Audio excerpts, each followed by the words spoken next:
ভারত সরকারের কৃষি মন্ত্রক ও দূরদর্শন শান্তিনিকেতন নিবেদিত কৃষি দর্শন অনুষ্ঠানে আপনাদের স্বাগত।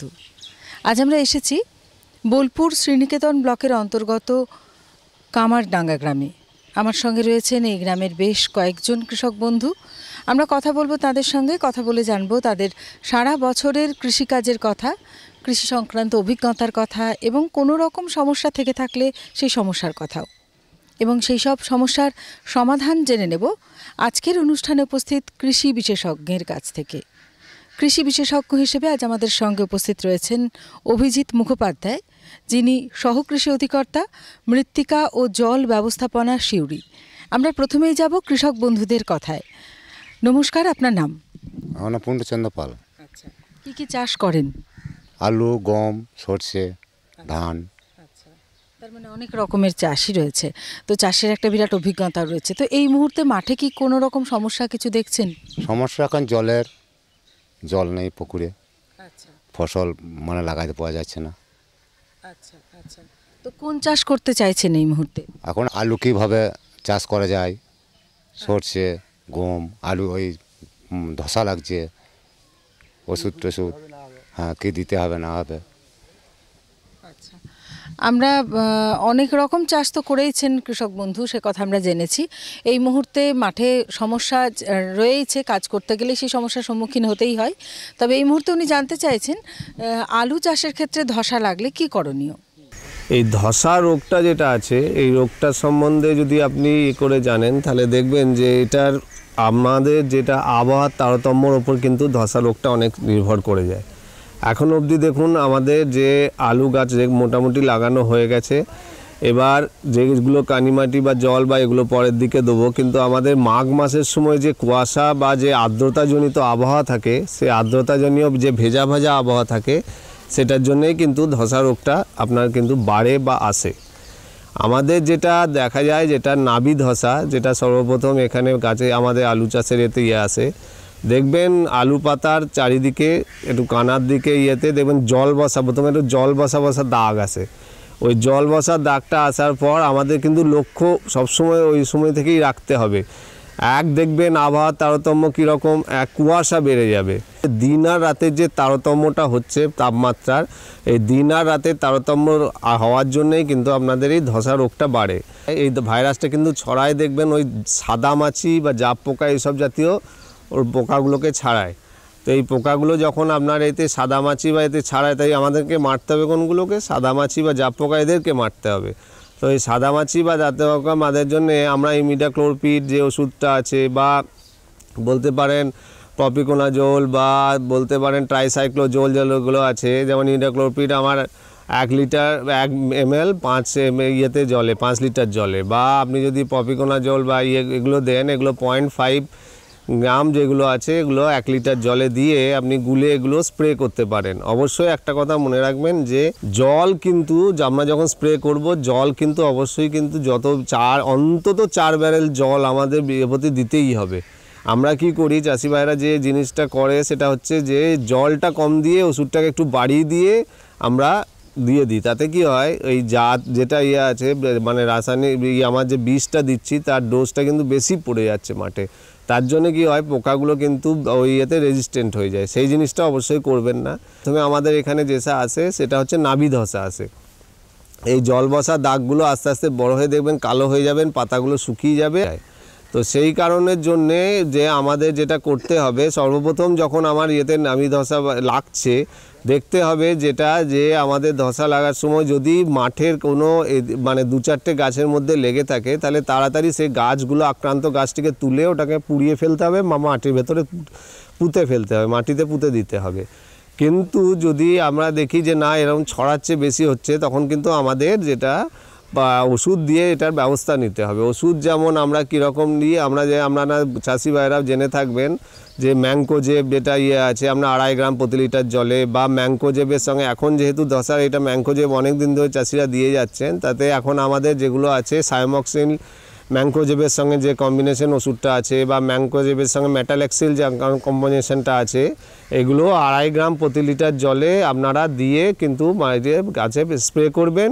এবং অবশ্যই যেটা বললাম যে জলটা কিন্তু যেন পরিমাণ মতো দেওয়া হয়। এবং এটা ক্ষেত্রে আর একটা জিনিস খেয়াল রাখবেন যে আপনারা যদি এর সঙ্গে কপার অক্সিক্লোরাইডও দেওয়া যায় 4 গ্রাম প্রতি লিটার জলে, তো আপনারা যখনই দেবেন মনে রাখবেন ঘুরিয়ে ফিরিয়ে একই ওষুধ কিন্তু বারবার ব্যবহার করবেন না। যেমন এখনকার দিনে যেগুলো আছে আপনার কম্বাইন ওষুধ যেগুলোই আসছে, যেমন আপনাকে বললাম আগেই যে ওই ম্যাঙ্কোজেবের সঙ্গে ম্যাটালেক্সিল যেই আছে ম্যাটকো নামে বা অন্য অনেক নামে পাওয়া যায়, তাছাড়া সাইমক্সিলের সঙ্গে যেটা ম্যাঙ্কোজেব আছে সেটাতে যেগুলো পাওয়া যায়, সেই সব জিনিসগুলো এই ওষুধগুলো আপনারা কিন্তু প্রয়োগ করতে পারেন, তাতে আপনারা ধসা থেকে রক্ষা পাবেন।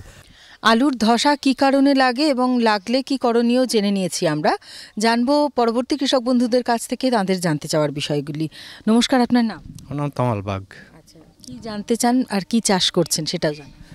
চাষ ধান, এখন ধান তো হয়ে গেছে, সর্ষে, গম, আলু এসব চাষ করো। তার মধ্যে সর্ষের সম্বন্ধে আমি জানতে চাইছি। কি জানতে চাইছেন? সাদা সর্ষে ফুল ধরার সময় গোড়াটা মূল্যর মতো মোটা হয়ে যায়, নিয়ে গাছটা মারা যায় ফুল ধরার সময়। হ্যাঁ, এই আমার এই সমস্যা কেন হচ্ছে, প্রতিকারও নিশ্চয়ই জানতে চাইছি। হ্যাঁ। ধন্যবাদ। আরও একজন কৃষক বন্ধুর কাছ থেকে আমরা জানবো তার চাষবাসের কথা। আপনার নাম? আনন্দ কুমার ঘোষ। আচ্ছা, মুসুরি কলায় ধসা লাগে কেন, এটা কী জন্য? মুসুরি কলায় যে লাগানো হয়েছে বা বুট কলায় ধসাতে নষ্ট হয়েছে, মরে গেছে ঝাড় হয়ে, এইটা ফুলের সময়। অনেক ধন্যবাদ। আপনার কাছ থেকেও জানতে পারলাম যে চাষ আপনি করেছেন সেক্ষেত্রে কিছু সমস্যা দেখা দিচ্ছে এবং তার সমাধানও জানতে চাইছেন আপনারা। নিশ্চয়ই জানবো আমরা। আরও একজন কৃষক বন্ধু রয়েছেন, তার কাছ থেকে জানবো। আপনার নাম? আমার নাম বিপদ তারণ বাগ। আচ্ছা, আমি ব্রিগেডে টমেটো লাগিয়েছি, তা টমেটো গাছগুলো পাতাগুলো কুঁকড়ে যাচ্ছে। এই পাতাগুলো কুঁকড়ে যাওয়ার কী কারণ সেটা যদি আপনারা বলেন। আচ্ছা, আপনি কি কিছু প্রয়োগ করেছেন ইতিমধ্যে? ইতিমধ্যে এই সমস্ত এই গ্রাম অঞ্চলে যে বীজগুলো পাওয়া যায় সেই বীজগুলো দিয়েছি, তাতে কোনো উপকার পাইনি। এখন যদি আমাদের কাছ থেকে জানতে পারি যে কী বীজ দিলে এই কোঁকড়ানো ইয়েটা প্রতিকার চাই। হ্যাঁ, অনেক অনেক ধন্যবাদ। আমরা কথা বললাম 3 জন কৃষক বন্ধুর সঙ্গে এবং জেনেছি তাদের বিভিন্ন রকম চাষবাসের কথা এবং সেক্ষেত্রে কিছু সমস্যা দেখা দিয়েছে। সেই সব সমস্যার সমাধান কী হতে পারে একে একে জেনে নেব আমরাও বিশেষজ্ঞের কাছ থেকে। সর্বপ্রথম হচ্ছে শিকড় ফলা রোগ।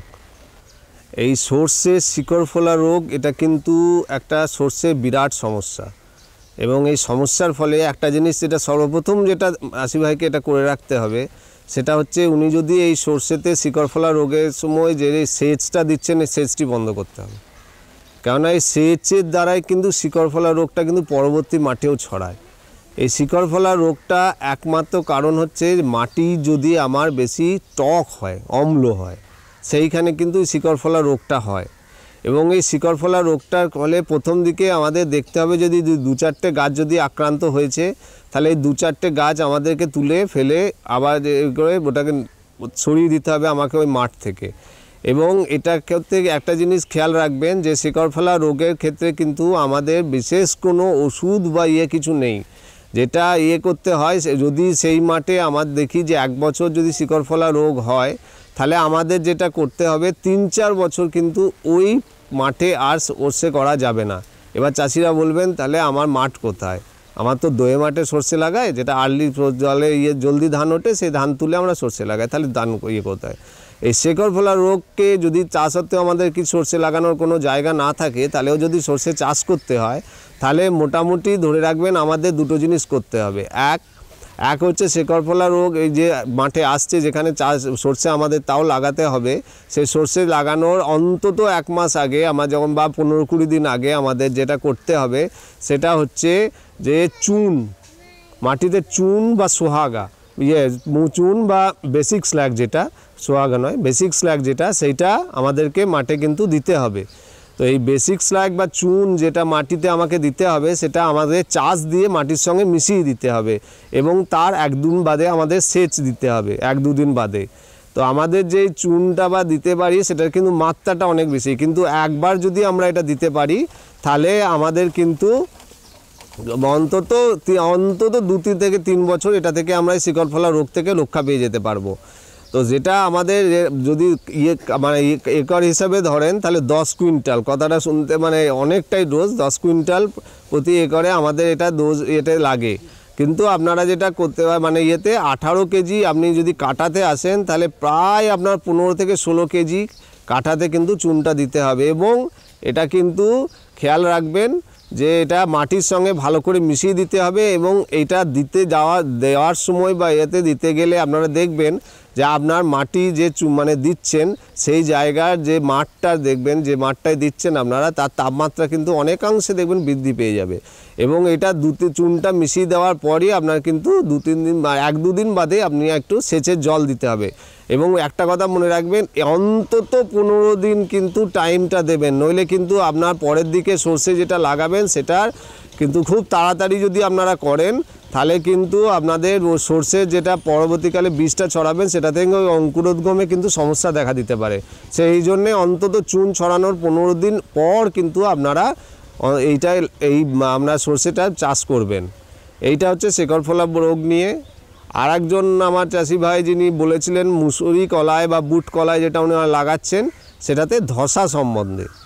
শুনুন, এই যে আবহাওয়াটা আমরা যেটা দেখছি এই সময় এই ইয়েগুলো লাগাচ্ছি বা যাই লাগাই আমরা, একটা কথা আমি আগেও যেটা আলুর ধসার ক্ষেত্রে বা এর ক্ষেত্রে বললাম, যে কোনো জিনিস যে কোনো রোগের কিন্তু বারবার বিয়ে করে কি ওখানে কীরকম ওই সময়কার আবহাওয়াটা কীরকম। তো আমি বারবার বললাম যে আপনার যখনই ধসা রোগের একটু ভেজা আবহাওয়া হলে ওর খুব ভালো হয়, ছড়াতে খুব সুবিধা হয়, ওর যে বংশ বিস্তার করতে কলোনি বিস্তার করে সেটা কিন্তু খুব সুবিধা হয়। তো আমাদের কিন্তু যেটা ওই রকম একই বললাম, দেখবেন আপনারা মুসুরি চাষে যেটা দেখতে পাবেন যে একটু আমাদের আস্তে আস্তে একটু ধসা লাগছে, ধসা লাগার পর ওই জায়গাটা লাল হয়ে যাচ্ছে, লাল হয়ে বসে যাচ্ছে এবং সেখান থেকে একটু পুড়ে যাওয়ার মতো একটু বসে যাচ্ছে, সেখান থেকে আমরা কোনো মুসুরিতে ফলন বা কিছু পাচ্ছি না। তো এই জন্যে আমাদের যেটা করতে হবে সেটা হচ্ছে যখনই আমরা মুসুরি কলায় বা প্রথম কথা হচ্ছে যেটা যে কোনো চাষের ক্ষেত্রে জরুরি বা এর জন্য জরুরি, সেটা হচ্ছে যে আপনাকে মাঠের চারিদিকে বা যেটা হচ্ছে মাঠ পরিষ্কার রাখতে হবে। দ্বিতীয় কথা হচ্ছে ধসা জড়িত যে জায়গাটা লেগেছে বা সেই জায়গাটাকে আপনাকে পুরোপুরি তক্ষণই ওটার ওপরে কাজ করতে হবে। এবং যেটা করতে হবে সেটা হচ্ছে যে আপনাকে ওই যেগুলো বললাম ডোজগুলো, যেগুলো 2.5 গ্রাম প্রতি লিটার জলে, যেগুলো বললাম ম্যাঙ্কোজেব জাতীয় যেগুলো আছে, ডাইথেন M45 বা জিনেব M45 যেগুলো আপনারা শুনে থাকবেন, বা মেটালেক্সিল ম্যাঙ্কোজেব যেগুলো আছে বা সাইমক্সিল ম্যাঙ্কোজেব যেগুলো আছে 2 গ্রাম বা 2.5 গ্রাম পার লিটার জলে, এগুলো দিয়ে আপনাকে কিন্তু ধসা রোগটাকে কন্ট্রোল করতে হবে। দ্বিতীয় কথা যেটা হচ্ছে আপনারা মুসুরি কলাই বা যেখানে লাগান সেখানে মনে রাখবেন যে এইসব কলাইয়ের জন্য আমাদের কিন্তু নাইট্রোজেনে অত দরকার পড়ে না, কলাই চাষ এই জন্যই করা হয়, কিন্তু তার জন্য আমাদের যেটা দরকার সেটা হচ্ছে পটাশের যে ঘাটতি, পটাশের ঘাটতি হলে কিন্তু ধসা প্রকোপটা বৃদ্ধি পায়। তো আমাদের যে সার দিচ্ছি বা দিচ্ছি সেখানে কিন্তু আমাদের সবসময় চেষ্টা করবেন যে আমাদের যে পটাশের ঘাটতিটা যেন না থাকে, অন্তত আমার মাঠে যেন অন্তত 300 থেকে 400 গ্রাম করে কাঠাতে কিন্তু যেন আমার পটাশ পড়ে, এইটা খেয়াল রাখবেন। আর ধসা রোগ লেগে গেলে যেটা তো বললাম লাল হয়ে বসে যাবে, সেইটা থেকে কন্ট্রোলে ওষুধগুলো বললাম। আর একজনার চাষি উনি বললেন যে ওনার বোধহয় 1.5 বিঘের মতো টমেটো ছিল। টমেটোতে উনি যে গাছটি নিয়ে এসছেন ওই গাছটি একটু দিলে আমি বলে দিচ্ছি। দেখুন গাছটা, দেখুন গাছে কিন্তু আমি যদি গাছটাকে এমনি করে ধরি তাহলে দেখুন গাছটার কিন্তু নিজস্ব কোনো মানে আমি অন্য কিছু পাচ্ছি না। আমি কি পাচ্ছি জিনিসটা দেখতে, একটা এই পাতাগুলো তলাটা থেকে উপর থেকে এরকম করে পাতাটা মুড়ে গিয়েছে, এটা প্রথম কথা। দ্বিতীয় কথা, পাতাগুলো যদি হাত দেন তাহলে দেখবেন খসখস করছে, বেটলে দেখুন বেরিয়ে যাবে এইটা। আর এই আস্তে আস্তে তারপরে এখানটা কালো হয়ে আস্তে আস্তে পড়ে যাচ্ছে। তো এই যে এবং ছোট দেখুন পাতা যেটা আছে এদিকে যদি লক্ষ্য রাখেন তাহলে এই জায়গাগুলো দেখুন যে পাতা আমার যে কাণ্ডটা কিন্তু বাড়েনি, ছোট হয়ে আসছে, মানে শুকিয়ে আছে, ছোট করে দিচ্ছে গাছটাকে। এইটা কিন্তু একটা ভাইরাসের রোগ, যেটা আমি বললাম এই জিনিসটাই কিন্তু আপনারা আলুতে দেখতে পাবেন আর কিছুদিন বাদে। প্রথম আক্রমণ কিন্তু ধসার আগে এইটার আক্রমণ হয়। তো এটা ছড়াতে যে করে দেবেন কড়া সাদা ছোট মাছি হয়। এই মাছিগুলো কি করে, এই ভাইরাস এখান থেকে রসটা চুষে খায়। তো এই রসটা চুষে খেয়ে আমাদেরকে কিন্তু ওই অন্য গাছে যখন বসবে সেখানে ওই ভাইরাসটাকে ছড়িয়ে দেবে। আস্তে আস্তে প্রত্যেকটা জায়গায় কুটে লাগা বলি আমরা সব এগুলোকে কুটে লাগা বলি, যেগুলো আমরা ছোট গাছ হয়ে যাচ্ছে। টমেটো দেখবেন যেহেতু এই পাতাগুলোই আপনার খাবার তৈরি করে, সেই পাতাগুলো যখন কুকড়ে যাচ্ছে আস্তে আস্তে গাছটার মধ্যে খাবার বা তৈরি প্রসেসটা ব্যাহত হচ্ছে, আস্তে আস্তে শুকিয়ে যাবে। এই যে শুকাতে শুরু করেছে দেখবেন, এবং ছোট হয়ে যাবে এবং আকারে ফলনে প্রচণ্ড হারে এটা মার খাবেন কিন্তু ফলনে। তো এটার জন্য আমাদের প্রথম কথা, যেই এরকম দেখেছেন যে জায়গায় রেখেছেন এটাকে আমার তাড়াতাড়ি নিয়ে গিয়ে এটা এমনি করে মুড়ে দিয়ে একটা গর্ত করে সেখানে কিন্তু এটাকে ইয়ে করে দেওয়া উচিত। এটা প্রথম যেটা মনে রাখবেন। আর দ্বিতীয় যেটা, যখন খুব কম আকারে একটা দুটো গাছে লেগেছে, আপনি ওখান থেকে সরিয়ে দিতে হবে। এবং এটা একবারে নয়, আপনার এখানে যদি টমেটো চাষ আপনি 1.5 বিঘে করে থাকেন, আপনার পাশে আরেকজন চাষি করেছে সেও 1.5 বিঘে করে থাকে, বা এরকম যদি করে থাকে, তাহলে আপনারা কিন্তু সবাই মিলে লক্ষ্য রাখতে হবে। কোনো একটা ইয়েতে যদি আমার যে ভাইরাসের গাছগুলো যদি রয়ে যায়, সেখান থেকে কিন্তু এই সাদামাছি ছড়িয়ে দেবে। আর এবার সাদামাছিকে যে মারার যে ইয়েটাকে, সেটাকে খেয়াল রাখতে হবে যে আমাদের মাঠে যেতে সময় তখন যদি আমরা সাদামাছি বা ইয়ে দেখতে পাই বা ইয়েতে আসছে বা ভাইরাস এটাকে ছড়াচ্ছে, তাহলে আমি যেটা আগেই বললাম আপনাকে, যে ইমিডাক্লোরপিড, যেগুলো আমাদের কনফিডার বা টাটামিডা, যেগুলো আমরা ধানের ইয়েতে শ্যামা পোকার ইয়েতে ওষুধ দিয়েছি, সেই ওষুধগুলো এখন আছে আমাদের কাছে। সেইগুলো আমাদের মোটামুটি 1 ml 5 লিটার জলে, 1 ml 5 লিটার জলে মনে রাখবেন, ভালো করে দিয়ে এটাকে ভেজাতে হবে। বা এখনকার দিনে যে নতুন ধরনের ওষুধগুলো বেরিয়েছে, যেটা আমরা এই সাদামাছি বা ইয়ে কন্ট্রোল করে নিয়ে করতে পারি, সেটা হচ্ছে মাস্টার বা ফেনজোকিউনিন, এই যে ওষুধগুলো আছে, যেগুলো আপনার 1.5 ml প্রতি লিটার জলে, বা স্পিনোস্যাড যে ওষুধগুলো আছে, স্পিনোস্যাড এগুলো নামে, এই ওষুধগুলো আমরা স্পিনোস্যাডটা 2 গ্রাম প্রতি লিটার জলে এগুলো দিতে পারি। কিন্তু মনে রাখবেন, এই রোগের, এটা কিন্তু রোগ, কিন্তু রোগটা ছড়ায় যার দ্বারা, সেটাকে আমাকে আটকাতে হবে। জাপ পোকাতেও কিন্তু এই মাঘ মাসের সময় থেকে দেখবেন সর্ষেতে জাপ পোকা আসে, সেই জাপ পোকাও কিন্তু এই ইয়েতে এগুলো ভাইরাস ছড়াতে কিন্তু সাহায্য করে। তাহলে আমাদের কিন্তু খেয়াল রাখতে হবে যে আমাদের যে মানে মেন রোগটাকে যদি না মারতে পারি, ওটার জন্য যেটা ছড়াচ্ছে সেই কারণটাকে আমাদের দূর করতে হবে। এইটাই হচ্ছে এটার মেন সমস্যা এবং এটার প্রতিকার। যেসব সমস্যার কথা তুলে ধরেছিলেন কৃষক বন্ধুরা, জেনে নিয়েছি তার সমাধানের উপায়। জানবো পরবর্তী কৃষক বন্ধুদের কাছ থেকে তাদের জানতে চাওয়ার বিষয়গুলি। নমস্কার, আপনার নাম? দুলালবাগ। কি চাষ করেছেন? আমি ওই লেবু গাছে ফুল আসছে কিন্তু ফল হচ্ছে না, অনেক ফুল ধরে যাচ্ছে। তো সেই লেবুতে কি করে ফল আসবে সেটাই জানতে চাইছেন। অনেক অনেক ধন্যবাদ, জেনে নেব আমরাও। জানবো আরও একজন কৃষক বন্ধুর কাছ থেকে তার জানতে চাওয়ার বিষয়টি। আপনার নাম? আমার নাম মনোজ ঘোষ। কি জানতে চাইছেন? আমি পেঁপে গাছে যে কুঁড়িয়ে যাচ্ছে, পেঁপের গায়ে আঠা লেগে ছোট ছোট কুড়িয়ে যাচ্ছে, আর নারকেল গাছে ফুল আসছে কিন্তু ফল ধরছে না একটা। পেঁপে এবং নারকেলের ক্ষেত্রে সমস্যা লক্ষ্য করছে নিশ্চয়ই। আপনার যে সমস্যা, সেই সমস্যার সমাধানও আমরা জানবো আরও একজনের কাছ থেকে তার জানতে চাওয়ার বিষয়টি। নমস্কার, আপনার নাম? নমস্কার, আমার নাম নিখিল মুখার্জি। কি জানতে চাইছেন? আমি জানতে চাইছি যে বেগুন চাষ করেছি কিছু আমি, তো বেগুনের যে কাণ্ডের যে ডগার দিকটা ঢলে ঢলে পড়ে যাচ্ছে, নলি পোকা বোধহয় এগুলো বলা হয়, তো নলি পোকার আক্রমণটা ঠেকানো যাবে কিভাবে, এই বিষয়ে পরামর্শ চাইছি। অনেক অনেক ধন্যবাদ। অনেক রকমের চাষাবাদ তো করেইছেন এবং সেক্ষেত্রে স্বাভাবিকভাবেই সমস্যাও তাই অনেক রকমের। সেই সব সমস্যার সমাধান কি হতে পারে জানবো আমরা এবার যেটা প্রথম মানে চাষি ভাইয়ের কাছ থেকে যেটা ওনার প্রশ্ন সম্বন্ধে জানলাম, সেটা উনি বললেন যে লেবু। আচ্ছা, যেটা সর্বপ্রথম যেটা ইয়ে করছি বলে দিই যে একটা কথা, লেবু কিন্তু ফুল আসার জন্যে এর যে জল, যদি লেবুর পাশে চারপাশে বা ইয়েতে যদি জল বেশি থাকে, তাহলে কিন্তু ফুল কম আসবে, কারণ তখন ভেজিটেটিভ গ্রোথটা বেশি হবে, রিপ্রোডাক্টিভ গ্রোথটা হবে না, মানে প্রজনন ক্ষমতাটা লেবুর থাকবে না। এটা প্রথম কথা।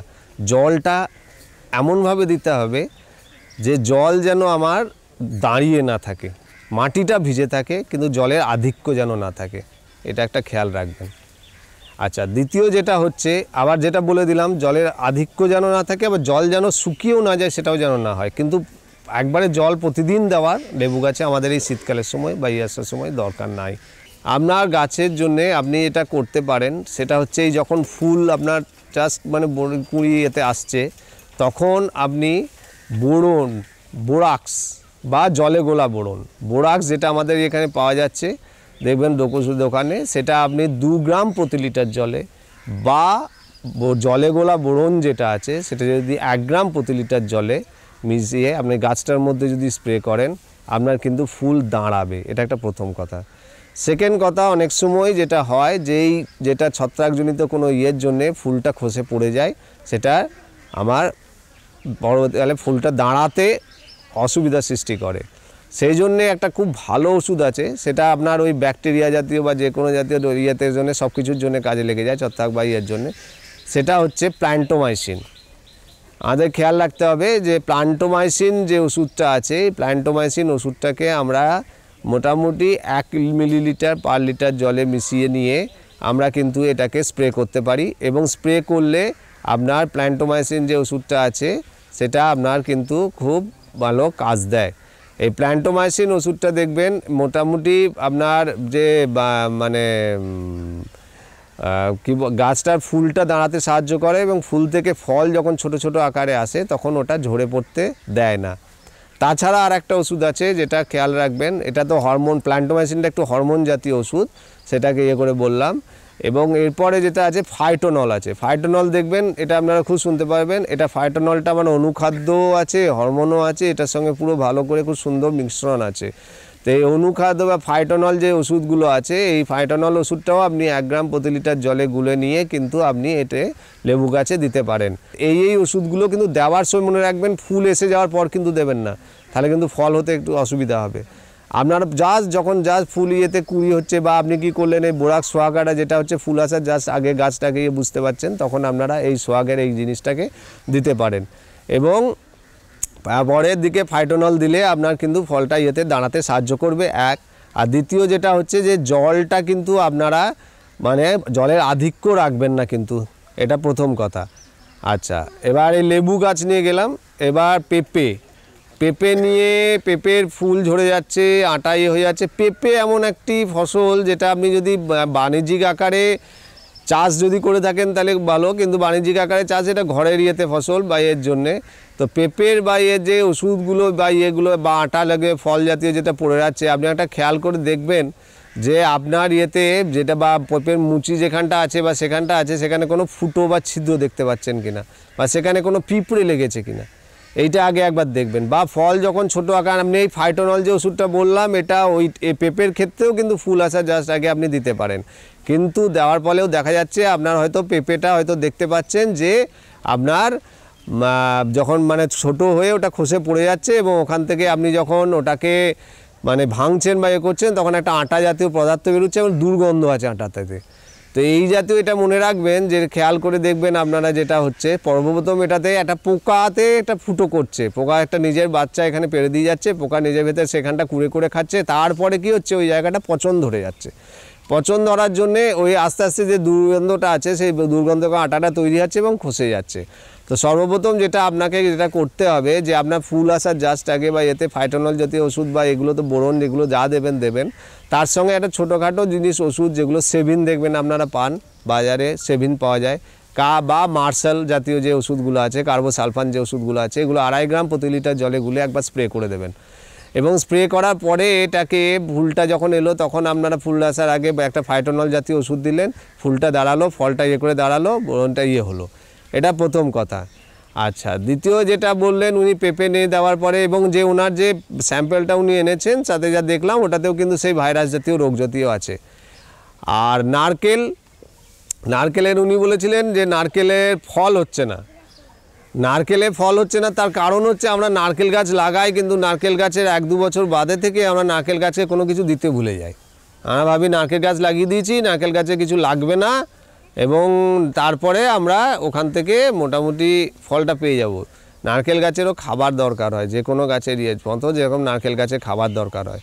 আপনি প্রথম বছর যখন লাগাচ্ছেন তখন গোবর সার দিয়ে নারকেল গাছটা এতে লাগাচ্ছেন, নারকেল গাছটা যখন বেড়ে যাচ্ছে তারপরে কিন্তু আপনি 2 বার আপনাকে খাবার দিতে হয় যে কোনো সময়। নারকেল গাছ যখন আপনারা ছাড়া করছেন, আপনারা খেয়াল রাখবেন বর্ষা আসার আগে একবার সার দিতে হয়, এবং এই অক্টোবর নভেম্বর এই সময় যেটা হয়, আগে আমাদের শীতকালে একটা বর্ষা হতো, সেই জন্য আমরা বলতাম ওই বর্ষা আগে বা এই বর্ষার আগে দুটোর মাঝে একটা হাফ করে দিতে হয় সব। এবং দিতে হবে যেটা হচ্ছে আপনার ঘরে যে আপনার ধান চাষের জন্য বা সার আছে, সেই সব সারগুলোই আপনি দিতে পারেন, কোনো অসুবিধা নেই। আপনি সোডিয়াম যেগুলো আপনার ইউরিয়া আছে, নাইট্রোজেন আছে, পটাশ আছে, সেই সব সারগুলোই আপনি কিছু দেন, কোনো অসুবিধা নেই।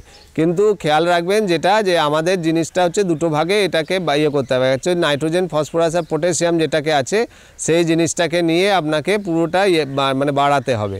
এবার নাইট্রোজেন, ফসফেট আর পটাশিয়াম যে জিনিসটা আছে, সেটাকে আমাদের যে ডোজটা আছে, সেই ডোজটাকে একটু আমি বলে দিই তাড়াতাড়ির মধ্যে। সেটা হচ্ছে যে নাইট্রোজেন, ফসফরাস আর পটাশিয়ামের যে ডোজটা আছে, আমার খেয়াল রাখবেন যেটা, যে পটাশের পার্সেন্টেজ যেহেতু আমার আছে সেটা 250 গ্রাম, আমার ইয়েটাও আপনার সোডিয়াম যেটা সুপার ফসফেট দিচ্ছে সেটা 500 গ্রাম, আর এটাও 250 গ্রাম। এই 250, 500 আর 250 আপনার কম্বিনেশনটা মনে রাখবেন, এইটা দেবেন।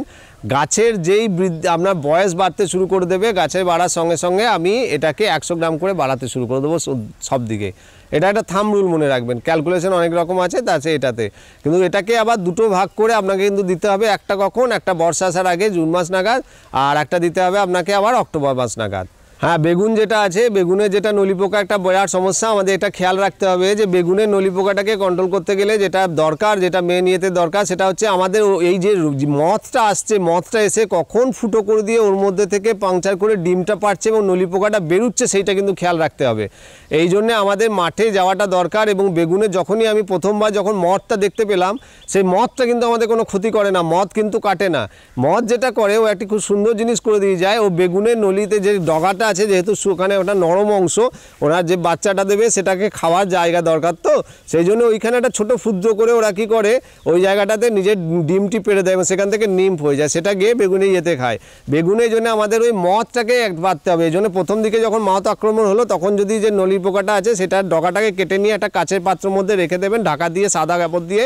সেখান থেকে যখন মথটা বেরোবে, তখন কিন্তু আপনারা মানে ফার্স্ট ইনস্টারে ওরা অত ক্ষতি করে না, সেই যে প্রথম পরের বারকে যে অ্যাডাল্টটা আবার ডিম পারবে, তখন কিন্তু মেন ক্ষতিটা করে, তখন কিন্তু আমাদের মারতে হবে। তো তখন মারার জন্য যে ওষুধগুলো আমাদের আগেই এগুলো বললাম, স্পিনোসাইড এখন বেরিয়েছে, যেটা 2 ml প্রতি লিটার জলে, বা আপনার ফেনকোনাইজিন বা মাস্টার যে ওষুধগুলো আছে, এগুলো 1.5 ml প্রতি লিটার জলে স্প্রে করলে, বা অ্যাসিফেট যেগুলো আছে 0.75 প্রতি লিটার জলে, বা ফিপ্রোনিল আছে 1 মিলিলিটার প্রতি লিটার জলে, এইসব ওষুধগুলো আপনারা যদি দেন, তাহলে কিন্তু আপনারা বেগুনের নলি পোকাটাকে কন্ট্রোল করতে পারবেন। কিন্তু অবশ্যই মনে রাখবেন কখন ওষুধ দিতে হবে, কখন প্রয়োগ করতে হবে, যেটা যেমন বললাম, এটা কিন্তু আপনাদেরকে খেয়াল রাখতে হবে। আমরা এতক্ষণ বীরভূম জেলার বোলপুর শ্রীনিকেতন ব্লকের অন্তর্গত কামারডাঙ্গা গ্রামের কৃষক বন্ধুদের সঙ্গে কথা বলে জানলাম তাদের সারা বছরের কৃষিকাজের কথা এবং কিছু কৃষি সংক্রান্ত সমস্যার কথাও তারা জানিয়েছেন আমাদের। সেই সব সমস্যার সমাধানের উপায় আমরা জেনে নিয়েছি আজকের অনুষ্ঠানে উপস্থিত কৃষি বিশেষজ্ঞের কাছ থেকে। আমরা আন্তরিকভাবে ধন্যবাদ জানাই কৃষক বন্ধুদের, যারা তাদের মূল্যবান সময় দিয়ে জানিয়েছেন তাদের অভিজ্ঞতার কথা, এবং ধন্যবাদ জানাই কৃষি বিশেষজ্ঞকেও, যিনি সুন্দরভাবে আজকের সামগ্রিক আলোচনায় সুপরামর্শ দিয়ে গেছেন কৃষি সংক্রান্ত নানান বিষয়। আমরা আশা করব আমাদের আজকের যে সামগ্রিক আলোচনা, তা আপনারা যারা দেখছেন অনুষ্ঠান, তাদের প্রত্যেকের কৃষিকাজের ক্ষেত্রে আমাদের আজকের আলোচনা অত্যন্ত সহায়ক হয়ে উঠবে। সুগন্ধের মাতোয়ারায়, সুস্বাদের বাহারে, উন্নতির সুরেতে, ফুটে ওঠা হাসিতে, সবুজে ভরা গাছপালায়, বড় বড় ব্যবসায়, সুমধুর সুকণ্ঠে, হাসি খুশির আগমনে। এনেছেন বাগান পরিচর্যা মিশন। আমরা চাই আপনার সুখ সমৃদ্ধি।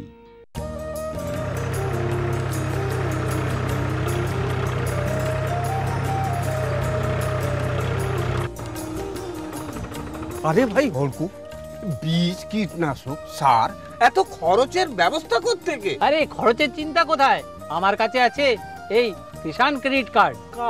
ব্যাংক থেকে জারিয়ে কার্ড দিয়ে কৃষক নিজের সীমা পরিমাণ টাকা যে কোনো সময় বার করতে পারে, চাষবাসের সামগ্রীও যে সময় কিনতে পারে।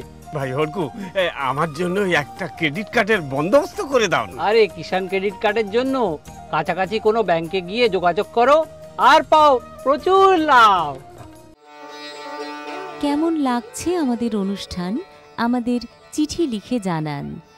চিঠি লেখার ঠিকানা কৃষি দর্শন, অধিকর্তা দূরদর্শন কেন্দ্র, শান্তিনিকেতন, শান্তিনিকেতন, সূচক 731235।